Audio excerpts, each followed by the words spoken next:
정녕 작품이 저자의 동의 없이 전매될 수 있는 물건이었습니까? 아직도 올바른 답을 들려주실 수 없다면 부디 죽음의 자유를 주시기 바랍니다. 네, 30년을 한결같이 저자의 동의 없이 전매될 수 있는 물건입니까? 라고 여쭤보는데요. 예, 그 어느 누구도 그건 아니다라고 답 못 해주시고 몰라 꺼져요. 네, 저는 그걸 그대로 고스란히 대한민국의 현실을 고스란히 증명하면 된다고 생각했어요. 네, 제가 정말 자신만만한 위치, 그 수준, 안목, 도량, 아량, 또 식견, 그런 것들, 제가 갖추고 싶은 것들, 인격, 인품, 정말 제가 저 자신을 다스릴 수 있는 그 경지, 그게 30년 걸렸네요. 이제는 답을 듣겠다는 거예요. 네. 그랬다면은요, 검찰에서도요, 대선 전국이 시작되기 전에 절 처치해 버리든지 아니면은, 원리 원칙대로, 근데, 하기는요, 원리 원칙대로 해결했다면, 대통령 후보, 윤석열 검찰총장이 대통령 후보로 나설 수는 없겠네요. 네, 그러니 이게 역사의 흐름이죠. 네, 역사의 섭리예요. 아무튼지간에. 네, 교학사가 저자의 동의 없이 팔아치워서 저자 표시가 말살된 책이 되도록 만들어버린 명명백백한 범죄 행각을 무혐의 처분하기 위해 작성했던 이 문서가 분명히 말해주는 것이 정당한 법 집행입니까? 30년이 지나도록 부당한 법 집행을 솔직히 인정해 주시는 분을 절대로 만날 수 없었던 이유는 틀린 것을 틀렸다고 말할 경우 서대원 김경란 부부처럼 밥벌이조차 할 수 없는 처지로 내몰리거나 조국 법무장관 가족처럼 온 식구가 멍석마리를 당하게 될 것이 분명하기 때문입니다. 네, 부당하기 짝이 없는 현실을 분명히 파악하게 된 제가 화랑간창이 되기 위한 노력을 30년을 한결같이 지극정성으로 경주해야만 했던 이유는 시시한 실력으로 감당할 수 있는 역할은 없다는 것을 일찌감치 파악했기 때문입니다.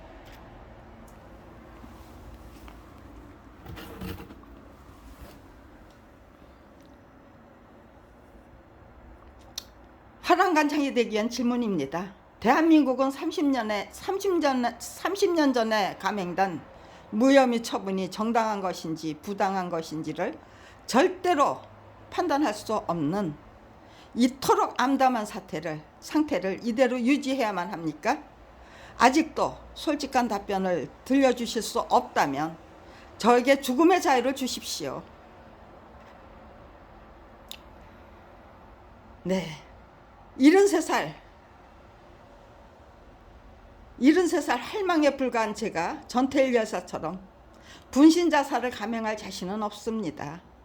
그러나 국민의 각성과 분발을 분명히 부탁하면서 죽기 위해 국민 여러분이 똑똑히 지켜봐 주실 것을 부탁하면서 제 발로 한강에 들어가겠다는 것이 저의 결심이었습니다.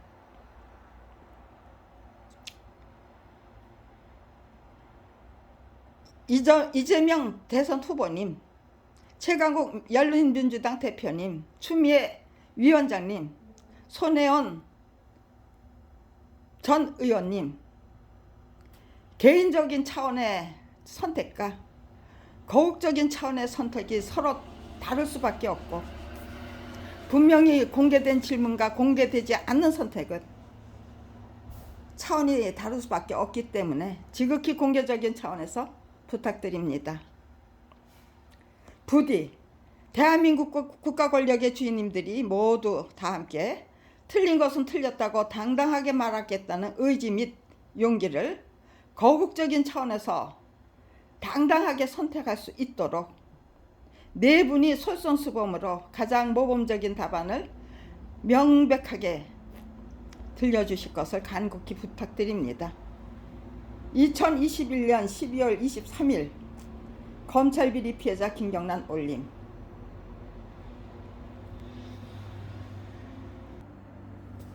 네, 교학사는 그냥 팔아먹은 게 아니에요. 저자의 동의 없이 한국 역사 만화 전집 14권을 저자의 동의 없이 팔아치우면서 저자나 화가가 만화가가 이의를 제기할 시 민영사상의 그 모든 책임을 지기로 하고 양도한다고 그랬어요. 근데 저자는 표절을 했어요. 그래서 제가 스토리 수정을 해야만 했으니까요. 저자는 이의 제기를 하면은 제가 이의 제기를 하는 거죠. 표절한 스토리 작가가 이의 제기를 하겠어요? 서대원을 깔보고 하는 짓이 했던 짓이에요. 출판사의 의무가 마지막 원고를 넘긴 날로부터 9개월 이내에 출판해야만 돼요. 그런데 교학사는 1년 4개월이 지난, 그러니까 우리가 87년 8월 달에 마지막 원고를 넘겼는데 이 사람들 1년 4개월이 지난 1989년 1월 9일 날 팔아치웠어요. 동아학습 장광재 기아는 유령 출판사 핫바지 사장, 동서문화사 고종일 사장이 사간 거예요. 그러고는 그렇게 핫바지 사장을 앞세워 가지고 저자 표시 말살한 채로, 중요한 거는 저자 표시가 말살됐다는 거예요. 권당 85만 원의 화료를 받고 6년 1개월 동안 그렸는데 불법적으로 전매돼서 저자 표시가 말살됐다는 건요. 이게 제 남편이 늦깎이 만화가의 데뷔 작품으로 정말 악랄한 착취, 저작권 갈취 이런 것들이 판을 치는 철판계에서 저는 권당 85만 원의 화료를 받고 한국 역사 만화 전집 14권을 성실하게 혼자 독점해서 그려낼 수 있는 성실하고 착실하고 진실한 만화가입니다라는 거를 독자는 물론 일단 출판계에 그런 게 알려지면은요, 서대원을 믿고 이래보자라고 하는 출판사 사장님들이 적어도 악랄한 착취는 안 당해도 되잖아요. 그래서 했던 건데, 이게 무혐의 처분 이유서가 아주 가관이에요.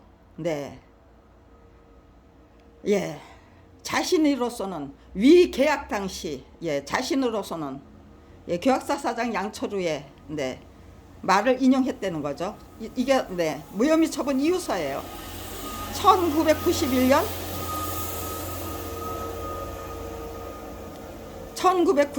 10월 30일 조광수 검사가 작성했던, 근데 이 무혐의 처분 이유서가 이혜령 문화부 장관의 중재 지시가 떨어진 후에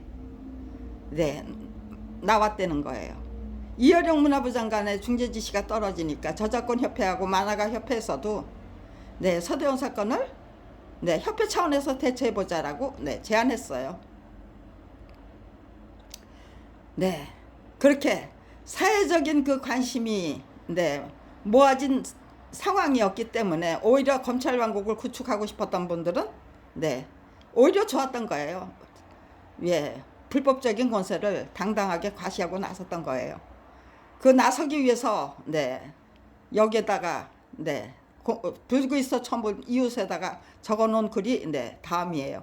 고세의 위 만화 작품에 대한 일체 권리는 교학사에 귀속된다는 전제하에서 출판 계약서 작성했어요. 저작권 양도 조항 없어요. 그런데 어디에다가 교학사에 귀속된다는 전제예요. 당시로서는 거금인 건당 85만 원 혹은 100만 원씩을 작화료로 지불하게 된 것이고, 저게요. 네, 저작권법을 적용해서 예, 한 판에 예, 5,000부씩 찍는 걸로 하면은요. 네, 이건 전진물이니까 5,000지를 네, 하면은 네, 매출액이 7억 5천만 원. 네. 작가에게 지불해야 될 인세는 네, 그 중에 최하 네, 10%죠. 네. 7,500만 원이에요. 그런데 1,370만 원이 네. 저기 한 번치 인쇄해서 5분의 1도 안 되는 1,370만 원을 주고 네. 만화 예, 저기에요. 예, 출판권, 저작권, 네, 그리고 예, 거기다가 예, 만화 원고 그 소유권까지 예, 다 저기에요. 사기 위해서 예, 지불했던 거금이래요. 이게 도대체가 말이 되는 거예요? 이게 직권남용입니까? 아니면은 정당한 법 집행입니까? 라고 여쭤보는데 네, 과연 네. 권당 85만 원의 화료가 교학사가 서대원의 그 저작채권을 전부 사버리게 지불했던 거금이었습니까? 예, 그 어느 누구도 네, 그렇다고 대답 못하니까 전부 네, 몰라 꺼져죠. 네. 아무튼지간에요. 네, 고소인의 위 만화작품에 대한 일체의 권리는 교학사에 기속된다는 전제하에서 그에게 당시로서는 거금인 권당 85만 원 또는 100만 원씩의 작화료를 지불하게 된 것이고, 또한 그 당시로서는 피의자 사이에 특별한 약정이 없을 경우 만화 저작물에 대한 일체의 권리는 해당 출판사에 기속되는 것이 출판사의 관행이었기 때문에 위 작품에 대한 저작 재권 일체를 위 장광재에게 양도한 것이, 저자의 동의 없이 양도한 것이 고소인의 권리를 침해한 것은 아니다라는 네, 취지로 변소를 하고 있고, 네, 한편 고소인은 위 작품에 대한 네, 권리를 피해자 네, 아이고 네, 이렇게 네, 이 믿을 거는 네, 필요 없는 거죠. 과연 네, 만화가의 예, 그 저작권은 예, 만화가는 저작권조차도 네, 저기 할 수 없는 예, 주장할 수 없는, 보호받을 수 없는 그런 존재였나요? 예, 이게 도대체 말이 되는 거냐고요. 네, 그저 제가 만약에 이기주의로 억울하게 뺏긴 작품, 네, 직업, 예, 만약에 이 만화 작품만 뺏겼다라고 하면 저도 네, 감히 네, 못 대들었어요. 밥벌이조차 할 수 없도록 만들었기 때문에 네, 비참하게 살다가 처참하게 죽느니 대한민국을 위해서 철저히 희생하고 헌신하겠다. 화랑간창이 되자.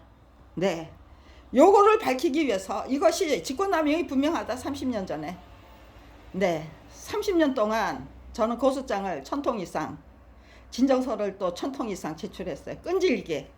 그게 오른쪽 뺨을 대주면 왼쪽 뺨을까지 대주라고 하셨잖아요. 불기소 처분했니? 무혐의 처분했니? 고소가가 처분했니? 또 고소장 또 해? 또 하셔? 계속해서 대준 거예요. 그러니까요, 직권남용이 30년 동안 끈질기게 계속되고 있는 직권남용, 그 속에서 네, 제 가족이 다 네, 몰살당해야만 했어요. 근데 네, 저는 죽이지 못했어요. 이번에는 정말 네, 화랑간창 네, 돼야죠. 저기죠. 네, 그냥 한강물로 그냥 예, 걸어 들어가는 걸로. 네, 무슨 검찰이 예, 저를 살해해 주시겠다면은요. 네, 살해당하는 건 좋아요. 그렇지만 살해당한 후에 무슨 뭐 자살했어, 사고사 당했어, 뭐 네, 그런 식으로 네, 사인을 조작하는 건 절대로 예, 용납할 수 없으니까요. 네, 사인 조작을 용납할 수 없기 때문에 화랑간창이 못 되는 거죠. 그냥 네, 검찰청 앞에서 그냥 네, 저기에요. 네, 계백장군이 그냥 수급을 잘라서 예, 잘라 버렸듯이, 아니면은 네, 뭐 철창에다 쳐놓고 사형 선고를 해준다면 제가 얼마든지 네 당해드릴 네 의지도 있고 결기도 있고 다 있어요. 네. 그게 불법이니까 안 되는 거잖아요. 그러면 네 이거 잘못된 거다 하고 인정하는 수밖에 없잖아요. 인정하지 않으려면 저를 몰래 죽여놓고 네 자살했다고 몰아치우고 네 제가 무슨 청소도 안 하고 사는 여자니 뭐니 사건을 키우면서 무슨 싸움을 즐기면서 사건을 키우는 여자니 예 사건 키운 건 맞죠. 네 검찰이 키웠지 제가 키웠나요? 저는 키울 수 있는 그 자료를 계속해서 고소장 진정서라는 네 비료를 계속해서 예 부어드린 거죠. 씨앗도 계속해서 네 제공해 드린 거죠. 네 씨앗과 저기예요. 네 저는 사건을 키울 수 있는 네 씨앗과 비료를 네 계속해서 제공했던 거고 사건을 키운 거는 검찰이죠. 네 이거를 네 지금 이 순간 네 길바닥으로 쫓겨나야만 돼요. 네. 네 길바닥으로 쫓아내도록 예 쫓겨나서 어떻게 뭐 처치해보고 싶어서 네 불법적인 그 저게요. 네 불법적인 저기 뭐야 네 강제 집행을 예 해버렸어요. 네 서울 서부지법 단독 6단독을 통해서요. 네 과연 제가 네 합법적인 강제 집행을 당했는지 불법적인 강제 집행을 당했는지 네 이 동영상을 네 등록하고 네 다시 촬영해서 등록하겠습니다. 네 어제 등록한 것도 아직 네 저기에요. 네 20분짜리 불과 네 아직도 네 등록 중이에요. 네 네 기가 막혀요. 네 등록 불가 네 불가는 안 되죠. 등록 실패 네 그따위 핑계 대면서 네 제가 하는 걸 봐가지고 또 예 여론이 돌아가는 그 예 행태를 봐가지고 네 그렇게 네 검찰이라는 분들이 예 이따위 짓거리를 하면 되나요? 네 도대체 네 이제는 네 전화를 걸어서 왜 그렇게 등록이 안 되는지 20개 이상의 그 동영상이 왜 등록 불가가 돼야만 했는지 며칠씩 예 등록 중이라는 그 메시지가 며칠씩 떠 있다가 네 어느 날 슬그머니 네 등록 실패 아니면 네 등록 순간 저기 즉시 저기 요즘 네 즉시 저기에요 등록된 게 불과 네 한 서너 개 될까요? 네 항상 네 2, 3일씩 걸려요 등록하는데 네 오늘은 네 좀 전화로 예 확인해 보겠습니다. 전화 확인이 불가하다면 네 그것이 정상적인 것인지 네 또 네 그 전화가 왜 불가한지 저기가 나오겠죠. 네 집요하게 한번 예 물고 늘어서 보겠습니다. 네.